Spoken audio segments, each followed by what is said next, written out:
nostalgic charm of analogue. The retro technology, conquered by a digital revolution, has in recent years been experiencing something of a revival in photography, film and music. To an extent a reaction against the digitised world, but also paradoxically thanks in large part to the power of the internet. Its style has made a comeback in the most modern of technologies. Instagram, the photo sharing app which bleaches your smartphone pictures with a range of darkroom effects, was the 8th most popular download in 2013 according to Apple. Leading camera manufacturers are also tapping the trend by making their digital models look and feel more mechanical. Analogue's no longer just cool, it's big business.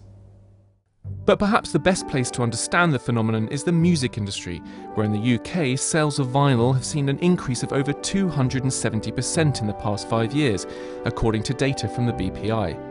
And it's not just ageing rockstars clinging to a bygone era. More than a third of those now buying vinyl are under 35. Johnny Chandler is a former record shop owner now working with Universal Music's back catalogue. He sources material from the vast EMI archives for reissue on vinyl. What it feels like has happened more recently is that people have become, more interested in the artefact again. So in the same way that you might choose to buy a microbrewery beer or go to your local butcher and find out that the beef that you're buying has been hung for 24 days. When it comes to music, people I think are more and more kind of saying, well actually I want to look at the artwork and have this sort of audio-visual experience and actually take something home and cherish it. The Vinyl Factory in West London is the UK's last major record manufacturing plant. It presses between 1 and 2 million records a year. Nothing compared to the 20 million a year of its heyday, but orders are on the up, with a 10% increase year on year for the last 3 years, according to Sean Bidder, creative director. He says vinyl offers a point of difference for the music fan. I mean, we're at an interesting point. When all things digital emerged, there was a kind of headlong rush into that, a great sort of wave of enthusiasm. And I think at this point, people are evaluating what the advantages are of being in a digital age and possibly some of the things we may miss from the analogue era. This re-evaluation is good news for labels and artists, many of whom are racing to capitalise on a growing revenue stream in an otherwise uncertain industry.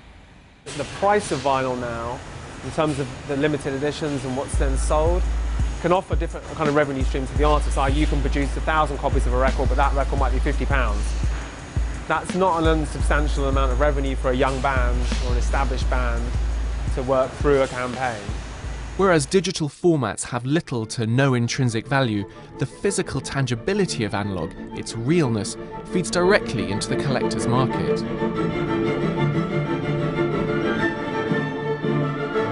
Producer Pete Hutchison embodies the craft of analogue.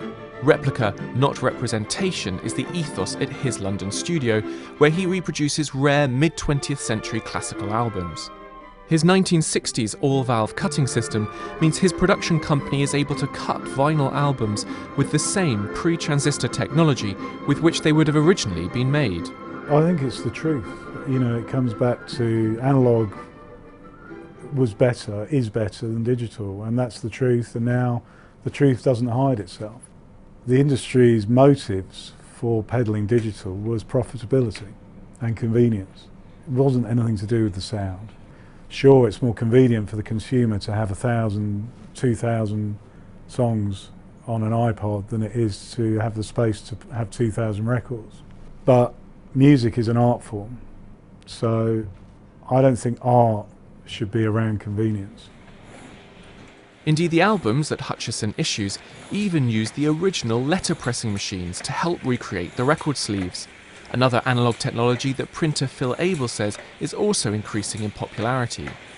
I think people see that there is something different compared with how it might be printed with other things. And also, as more and more people spend more and more time looking at screens, actually having something in their hand and something that they can see and can feel has been made differently, I think that has an appeal as well. But perhaps the analogue revival isn't quite as romantic as we'd like to believe. Back at the EMI archives, Johnny Chandler considers the words of one of vinyl's most celebrated heroes, John Lennon. He said, 40 odd years ago, or he sang, imagine there's no possessions. And I think you know, we're probably more materialistic than ever. So it doesn't really surprise me that people have kind of returned to something, you know, like vinyl. And the idea that you want to physically get something for the money that you spend, I kind of get that, you know. Seb Morton-Clark, Financial Times.